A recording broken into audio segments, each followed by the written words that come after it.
16강에서 우리 쿨롱의 법칙을 배웠습니다. 쿨롱의 법칙이 무엇이었습니까? 쿨롱의 법칙은 전하가 주위 공간에 전기장을 만드는 법칙이었죠.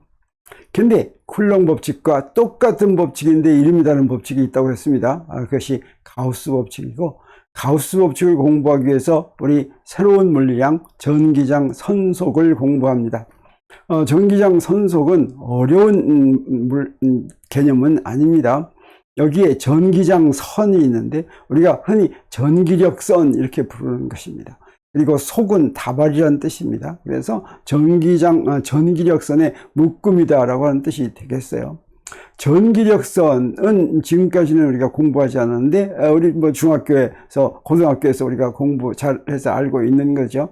전기력선은 어떤 것이냐면, 전기장을 알기 위해서 시각적으로 알아보도록 그린 선입니다. 공간에다 그려놓은 선이에요. 전기장은 눈에 안 보이죠. 이 눈에 안 보이는 것을 보이도록 그려놓은 선입니다. 이걸 누가 제일 먼저 그렸었냐면, 패러데이라고 하는 영국의 물리학자가 그렸습니다. 패러데이는 유명하죠. 무엇으로 유명하냐면 공부를 전혀 하지 않은, 초등학교, 중학교, 고등학교 이런 데 전혀 다니지 않은, 그런데도 아주 가장 유능한 물리학자로 널리 알려진 그런 사람입니다. 우리가 나중에 패러데이 법칙 할 때 패러데이에 대해서 더 이제 자세하게 배우게 되는데, 이 전기력선이라고 하는 개념도 패러데이가 맨 먼저 사용하기 시작했습니다. 이 전기력선을 이용할 것 같으면 계산을 막 하지 않더라도, 또는 수식을 쓰지 않더라도 전자기 현상에 대해서 많은 것을 직관적으로 이렇게 이해할 수 있는 그런 아주 신통한 그런 거라고 할 수 있습니다. 전기력선 우리가 사실은 전에 고등학교나 중학교 때 많이 봤죠. 그래서 만약에 점전화 하나가 있을 때 전기력선을 그린다면 이렇게 그립니다. 여기에 양전화 하나 있으면 여기서 전기력선이 이렇게 나옵니다. 이 모습은 뭘 얘기해 주냐면, 이 양전화 주위에 전기장이 생겼는데, 이 전기장의 모양은, 이 전기장의 색이나 이런 것들은 이렇게 대칭성을 이루고 있다고 하는 걸 알 수가 있습니다. 그리고 이 전기력선은 양전화에서 이렇게 나오는 모습이죠. 이 전기력선의 방향이 바로 전기장의 방향을 얘기합니다. 그래서 양전화에서는 양전화에서 바깥으로 나가는 방향으로 전기장이 생긴다고 하는 것이죠. 음전화 주위에서는 어떤 전기력선이 생기냐면 이런 전기력선이 생깁니다. 양전화와 음전화의 전기력선이 이 점전화만 있을 때 똑같은 모습인데 방향만 이렇게 다르죠. 이걸 뭐라고 얘기하냐면, 전기력선이 양전화에서 나와서 음전화로 들어간다 이렇게 얘기합니다. 그러면 조금 더 복잡한 모양의 전기력선을 한번 그려보기로 하겠습니다.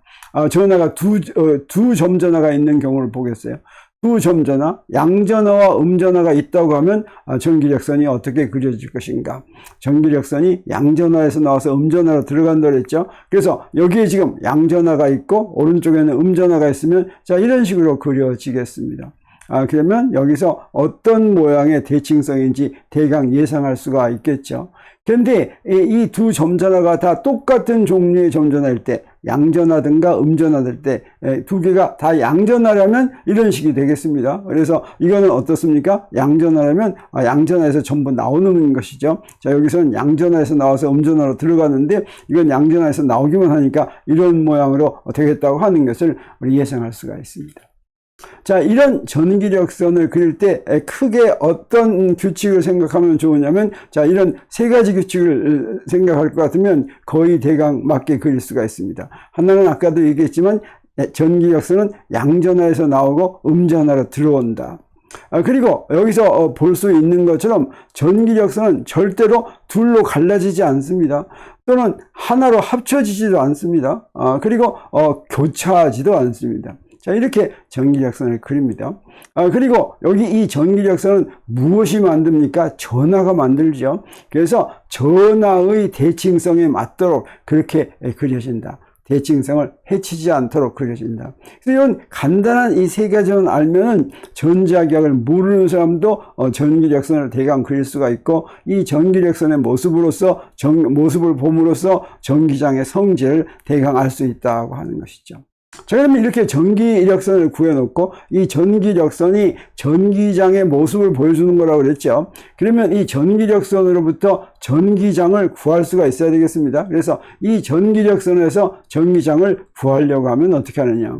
여기 이렇게 전기 이력선을 그려놨다고 했을 때 전기장을 구한다고 하는 것은 전기장은 벡터니까 전기장의 방향과 전기장의 크기, 세기를 구하면 되겠습니다. 그래서 공간이 어떤 위치에서 이제 전기장의 위치마다 정해지는 것이죠. 그래서 어떤 한 위치에서 이제 그 위치에서 전기장이 어떻게 되는지 보겠습니다. 어떤 특정한 위치에서 그 위치의 전기장의 방향을 알아야 되겠죠.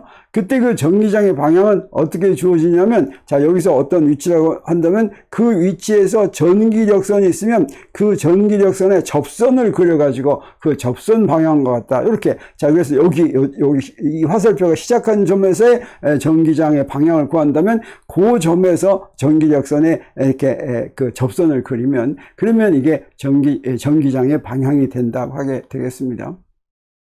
그리고 전기장의 세기는 무엇으로 결정이 되냐면 이 전기력선이 얼마나 촘촘한가로 정해집니다. 그래서 어떤 면이 있으면 그 면을 지나가는 전기력선의 밀도, 그래서 밀도는 전기력선의 수를 그 넓이로 나눈 게 밀도죠. 그것에 비례한다라고 얘기할 수가 있습니다. 그래서 전기력선의 밀도에 비례한다. 어떤 점에서 전기력선을 계산하면 그 전기력선의 수직으로 이렇게 면을 생각합니다. 그래서 그 면을 지나가는 전기력선의 수를 그 면의 넓이로 나누면 그게 바로 밀도가 되죠. 그래서 여기서부터 우리 뭘 알 수가 있냐면 전기력선이 촘촘하게 있는 것은 전기력선이 듬성듬성한 것보다 전기장의 세기가 더 크다, 더 세다라고 하는 걸 알 수 있습니다. 그래서 여기서 이렇게 볼 것 같으면 어떻습니까? 점전화에 가까운 곳에서는 전기장의 세기가 세고 멀리 가면 멀리 갈수록 전기장의 세기가 점점 약해지는 걸 알 수 있죠. 그래서 여기 우리 두 점, 여기 A라는 점하고 B라는 점을 생각한다면 전기장의 세기가 어디가 더 세다고 할 수 있겠습니까? 네, 그렇죠. A에서의 전기장의 세기가 B에서의 전기장의 세기보다 더 크다라고 하는 걸 우리 알 수가 있습니다. 근데 우리 전기장 선속, 오늘 공부하는 것은 전기장 선속이라고 했죠. 전기장 선속은 전기장만 있는 게 아니라 어떤 면이 있습니다. 주어진 면의 크기가 클 수도 있고 작을 수도 있죠. 그 주어진 면을 지나가는 관통하는 전기력선의 수를 전기장 선속이라고 얘기합니다. 그러면 이 전기장 선속을 구하기 위해서 전기장과 면과 어떻게 곱하고 이렇게 해서 구해야 될 텐데, 그러기 위해서 우리 어떤 면을 벡터로 표시하는 그런 방법을 구해야 되겠습니다. 그건 우리가 1학기에서 이미 한번 공부한 적이 있는데, 그걸 바로 면 벡터라고 합니다. 면 벡터 S라고 하는 건 주어진 면을 벡터로 표시하는 것인데, 그 얘기는 뭐냐면, 자, 여기 이런 면이 있다고 하겠어요. 여기 요 빨간 면이 있다고 이렇게 하겠습니다. 그러면 이 빨간 면의 면 벡터라고 한다면, 그러면 어떤 한 점에서 저 점에서 이것도 면 벡터라고 하면 그 벡터니까 면 벡터의 방향과 크기 두 가지를 알아야 되겠죠. 그랬을 때 면 벡터의 크기는 바로 그 면의 넓이와 같게 됩니다. 그 넓이를 크기로 하고, 방향은 어떤 방향이냐면 그 면의 수직인 방향을 그 면 벡터의 방향이라고 합니다. 사실은 어떤 면이 있으면 그 면 벡터의 방향을 정할 수 있는 건 수직인 방향 가지고 정하지, 만약에 그 면의 평행인 방향이라고 한다면 무수히 많죠. 그거 가지고 이게 어떤 방향이 이렇게 정할 수 없죠. 근데 면의 수직인 방향은 이게 지금 이 경우에 이제 면에 이렇게 수직이면 위로 올라가는 방향하고 아래로 내려가는 방향이 두 개 있습니다. 그래서 보통의 경우에는 이렇게 두 방향 중 한 방향을 처음에 내가 정하면, 그러면 이제 그 방향으로 내가 계속 정하면 되겠습니다. 그래서 면 벡터는 이제 크기에다가 그 방향의 단위 벡터를 곱하면 면 벡터가 되겠죠. 그래서 크기는 넓이 S라고 했고, 그 방향은 그 면의 수직인 방향이라고 했으니까 둘 중에 한 방향을 내가 선택합니다. 그럼 면 벡터는 어떻게 쓸 수가 있습니까? 크기에다가 그 단위 벡터로 이렇게 하면 되겠습니다. 그런데 면이 있으면 면 벡터는 그 면의 수직인 위쪽 방향, 아래쪽 방향 두 가지가 있다고 했는데, 그걸 하나로 미리 정해진 경우가 있습니다. 어떤 경우냐면 폐곡면에 속한 면인 경우에, 그래서 폐곡면이란 구멍이 하나도 없이 다 둘러싸인 게 폐곡면이죠. 구표면, 그럼 폐곡면입니다.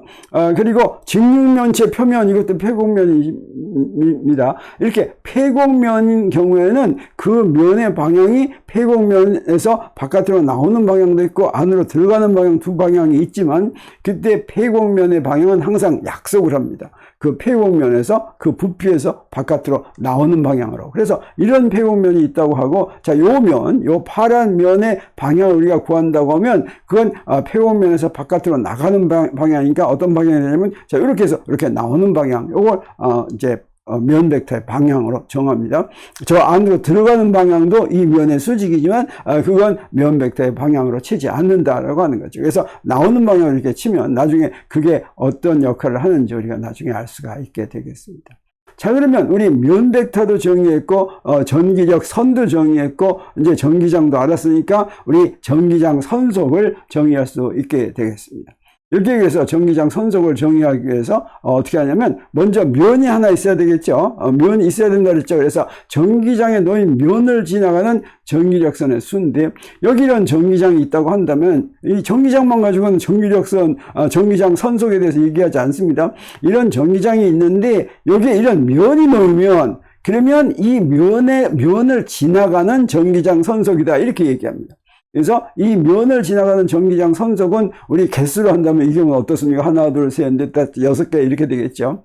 그런데 사실 우리가 전기력선을 그릴 때 어떻게 그리냐면 전기장 선속에 비례하게, 밀도에 비례하게 그립니다. 여기다 훨씬 더 많이 그릴 수도 있습니다. 밀도에 비례하니까 우리 그 숫자에 딱 맞게 그리는 건 할 수 없으니까 이렇게 비례하게 그려서 이런 경우에 이 면을 지나가는 전기장 선속이 6이다 라고 얘기할 수는 없습니다. 다른 면하고 비교할 것 같으면 이놈은 6에 비례하고 다른 놈은 다른 거에 비례하고 이렇게 얘기할 수가 있겠죠. 여기에 또 면을 다른 거 하나 그려보기로 하겠습니다. 이렇게 그리면 여기는 지금 몇 개가 지나갑니까? 하나, 둘, 셋, 넷, 5개가 지나가죠. 그래서 이 경우에는 이 면을 지나가는 전기장 선속은 5개다. 요놈은 6개면 거기에 비례해서. 그래서 요게 6이면 요놈하고는 전기장 선속이 6대5의 비율이다. 우리 이렇게 얘기할 수가 있겠습니다. 그러면 이제 이렇게 우리가 개념적으로는 전기장 선속이 뭔지 알았죠? 그럼 우리 전기장을 알고 그 다음에 그 전기장 선속을 구하려는 면 벡터를 알면 그러면 거기서부터 우리 전기장 선속을 구할 수가 있어야지 되겠습니다. 먼저 그 두 가지로 나눠서 하겠습니다. 전기장이 균일한 경우하고 전기장이 변하는 경우. 그래서 균일한 전기장을 먼저 본다면 여기 균일한 전기장을 이렇게 그리겠습니다. 그리고 여기다 이렇게 면을 그렸습니다. 그러면 여기서 균일한 전기장 2가 있다고 하겠습니다. 그래서 이 전기장이 2입니다. 그래서 그 2는 이렇게 그릴 수가 있겠고, 요건 이제 전기장의 방향이죠. 그 다음에 여기다 이렇게 면을 하나 놨는데, 이 면을, 이 전기장에 딱 가로질러서 놓지 않고 이렇게 비스듬하게 놨습니다. 그러면 이 전기장에 놓인 면의 면 벡터를 우리 그릴 수가 있는데, 면 벡터는 어떻게 그릴 수가 있습니까? 면의 넓이에 비례하고, 그 다음에 면의 수직인 방향으로 이렇게 그리죠. 이런 면 벡터가 이렇게 있습니다. 그랬을 때 이 전기장에 대해서 이 면 벡터를 지나가는 전기장 선속을 이제 구한다고 한다면 그리고 여기 지금 전기장의 방향과 면 벡터의 방향을 세타라고 하겠어요. 그러면 그때 전기장 선속을 파이 2라고 하면 전기장 선속은 보통 요 파이라는 글자로 표시하고 여기다 2 이렇게 한 건 전기장 선속이다 이런 뜻이 되겠습니다. 자기장 선속도 비슷하게 구하는데 그때는 여기다가 B 이렇게 표시합니다. 그러면 그 파이 2는 어떻게 해서 구해지냐면 2와 전기장과 전기장 벡터와 면 벡터 벡터의 스칼라 곱에 의해서 정해집니다. 그러면 그 스칼라 곱은 어떻게 됩니까? 2s 코사인 세타 이렇게 되죠. 만약에 이게 수직이라고 한다면 이 면 벡터의 방향이 그래서 면의 수직인 방향이 전기장 방향과 같으면 세타가 0이 되고 세타가 0이 되면 어떻게 됩니까? 코사인 세타는 1이죠. 그때는 전기장에다가 면의 넓이를 곱한 것이 그게 전기장 선속이 되겠습니다. 근데 어떻습니까? 시에타가 만약에 90도가 된다면, 그래서 면이 이렇게 놓여 있다면, 그래서 면 벡터의 방향이 이렇게 된다면, 그 면을 가로지르는, 그 전기력선이 하나도 없죠. 가로지르려면 이렇게 있어야지 가로지르죠. 그래서 여기에 90도가 되면, 시에타가 90도가 되면, 그때는 여기에 면을 전기장에다 갖다 놨어도 그 면을 관통하는 전기력선이 없어서, 전기장 선속은 0이다라고 하는 걸 우리 알 수 있습니다. 그래서 전기장 선속은 어떤 면이 있으면 그 면을 지나가는, 관통하는 전기력선의 수에 비례한다. 우리 이렇게 이해하면 되겠습니다. 이때 균일한 경우에는 여기에 전체 전기장을 전체 면의 넓이로 곱했습니다. 균일하다고 하는 얘기는 여기나 전부 다 전기장은 세 개가 다 똑같고 전기장의 방향도 다 똑같았습니다. 그럴 때는 간단하게 E.S 이렇게 표시할 수가 있었는데, 전기장이 변하면 어떻게 되겠습니까? 전기장이 여기는 크고 여기는 작고 그러면 E.S 할 때 이용할 수가 없죠. 어떤 E를 써야 될지 모르죠. E가 바뀌니까. 그럴 때는 어떻게 하느냐? 우리 무엇인가 변할 때는 우리 항상 어떻게 했습니까? 잘게 자른 다음에 적분을 했었죠. 그래서 균일하지 않은 전기장에서도 그렇게 합니다. 균일하지 않은 전기장에서는 이걸 이용할 수가 없습니다. 왜 그러냐면 E가 변하니까. 그러면 이거 어떻게 하냐? 여기 이런 면이 있다고 한다면 면을 이렇게 자릅니다. 그래서 이 면 전체가 S라는 면 벡터라고 한다면 이걸 조그맣게 자른 것에 하나, 잘게 나눠가지고 요 놈 하나를 DS라고 하겠어요. 이건 무엇입니까? 그 넓이 요소의 미분이죠. 미분일 때는 아주 굉장히 작죠. 그러면 여기를 지나가는 전기장은 굉장히 작기 때문에 거의 같다고 얘기할 수 있죠. 거의 같은 게 아니라 완전히 똑같습니다. 여기서 이 DS 내에서는 전기장이 변하지 않습니다. 왜? DS가 너무 조그마니까. 그럴 때는 우리 뭘 그대로 이용할 수 있냐면 이 식을 그대로 이용할 수가 있겠어요. 그 얘기는 무슨 얘기예요? 자, 이렇게 쓸 수가 있다고 하는 뜻이죠. 그래서 요 점을 지나가는 요 점에서의 전기장에다가 여기에 면 벡터, 작은 면 벡터 요소를 여기다 스칼라고 보면 됩니다. 그리고 이 DS에서는 이 전기장이 안 바뀌죠. 그래서 요 조그만 DS를 지나가는 그 전기장 선속을 D-E라고 한다면 요 전체를 다 지나가는 전기장 선속은 어떻게 구하면 되겠습니까? 요걸 적분하면 되겠죠. 그래서 파이는 요걸 적분하니까 이렇게 적분하면 되겠습니다. 요 S에 대해서 다 적분하면 그러면 전체 전기장 선속이 나온다고 하는 것이죠. 자, 그래서 이렇게 해서 우리 전기장 선속을 우리가 정의를 했습니다. 이 전기장 선속이 바로 가우스 법칙을 설명하는 데 이용이 되기 때문에 우리 다음 시간에 가우스 법칙 배우기 위해서 먼저 전기장 선속을 공부했습니다. 근데 전기력선이라고 하는 개념 하나만 가지고도 우리 기가 막힌 것을 보일 수가 있는데, 쿨롱 법칙은 누가 맨 처음 발견했다고 했습니까? 쿨롱이 발견했죠. 쿨롱 법칙 발견한 건 바로 뭘 얘기하냐면 전기장의 세기가 전하에서부터 거리의 제곱에 반비례한다고 하는 거죠. 이걸 어떻게 했습니까? 비틀림 진자를 이용해서 직접 측정해서 했죠. 그래서 거리가 2배로 떨어지면 2배 더 멀어지면 전기장의 세기는 4배 더 작아진다라고 하는 거죠. 근데 이 전기장의 세기를 측정해 가지고 여기 딱 그 거리의 제곱에 반비례한다라고 확실하게 증명할 수가 있었겠습니까? 그렇지가 않습니다. 이렇게 그래프를 그려가지고 점을 짝짝 측정한 거, 거리를 변화시켜 가면서 이제 이 전기장의 세기를 다 점을 찍어가지고 거기를 선으로 이렇게 연결하죠. 그래서 선으로 연결했더니 그 기울기가 거리의 제곱에 반비례하는 기울기가 됐다라고 하는 뜻이 되겠습니다. 그래서 그게 거리의 딱 제곱에 아래 2승에 반비례할지, 아래 1.9승에 반비례할지, 아니면 아래 2.1승에 반비례할지, 이거 가지고는 사실은 쿨롱 현 실험 가지고는 그걸 알기가 굉장히 힘듭니다. 근데 우리 전기력선의 성질이 바로 뭐였습니까? 전기력선은 전하에서 나오고, 일단 나온다면서는 절대 둘로 갈라지지 않고 하나로 합쳐지지도 않는다 라고 하는 이 성질을 이용할 것 같으면, 그러면 전기장의 세기가 거리의 제곱에 반비례한다라고 하는 걸 바로 보일 수가 있습니다. 그래서 그걸 한번 문제로 보겠습니다. 전기장 선속의 성질만 이용해서, 이건 전기력선의 성질만 이용한다라고 하는 뜻이 되겠어요. 점전하가 만드는 전기장의 세기가 점전하에서 떨어진 거리의 제곱에 반비례함을 보여라 라고 하는 것입니다. 그럼 여기 점전화가 이렇게 하나 있습니다. 그래서 전기력선이 이렇게 생긴다고 그랬죠. 이 전기력선 그리려면 어떻습니까? 이렇게 대칭성에 맞게 이렇게 그려야 된다고 했습니다. 요 간격들이 이렇게 달라지면 안 되죠. 여기서 우리 뭘 알 수 있냐면 여기서부터 똑같은 거리에 가 있으면 어때요? 밀도가 거의 같으니까 전기장의 세기가 다 똑같다라고 하는 걸 알 수가 있습니다. 그래서 우리 여기서 뭘 그리냐면 여기 반지름이 R인 구의 중심에다 이 점전을 갖다 놓고서 점전화 Q에서 나오는 전기력선이 구 표면을 통과하는 전기장 선속을 구하기로 하겠습니다. 다시 말하면 여기다 이렇게 구를 그립니다. 그리고 이 구 표면을 통과하는 전기장 선속이 몇 개인지 보겠어요. 그건 우리 어떻게 구합니까? 자, 이렇게 구했죠. 이렇게 구했는데 사실은 요거 이런 적분을 하면 이 적분은 간단하게 할 수가 있습니다. 왜 그러냐면 요 구 표면에서의 전기장의 세기는 다 똑같고 그다음에 이 구 표면에서는 면 벡터의 방향이나 전기장의 방향이 다 똑같습니다. 구 표면에서 면의 방향은 바깥으로 나가는 방향이라고 그랬죠. 그리고 여기 양전화가 있으면 양전화의 전기장의 방향도 바깥으로 나가서 세타가 0이 되겠습니다. 그러면 이 2는 같으니까 요 바깥으로 나오면 요 구 표면의 넓이는 4파이 R 제곱이죠. 그래서 요 전기장 선속은 우리 어떻게 쓸 수가 있냐면 4파이 R 제곱 2 이렇게 쓸 수 있는데 이게 바로 무엇입니까? 요게 바로 요 개수죠. 근데 요 개수는 R이 바뀌더라도 변합니까?